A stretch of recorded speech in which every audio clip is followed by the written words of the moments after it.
স্তব্ধ হলো দশদিক, নত করি আঁখি, বন্ধ করি দিল গান যত ছিল পাখি।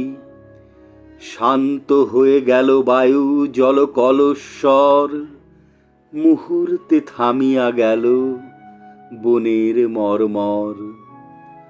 বনের মর্মের মাঝে মিলাইল ধীরে নিস্তরঙ্গ তটিনীর জনশূন্য তীরে।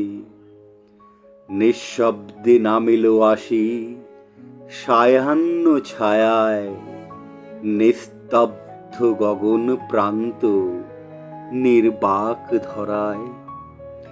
সেই ক্ষণে বাতায়নে নীরব নির্জন, আমাদের দুজনের প্রথম চুম্বন। দিক দিগন্তরে বাজি উঠিল তখনই দেবালয়ে আরতির শঙ্খ ঘণ্টাধ্বনি। অনন্ত নক্ষত্রলোক উঠিল শিহরি, আমাদের চক্ষে এলো অশ্রু জল ভরি।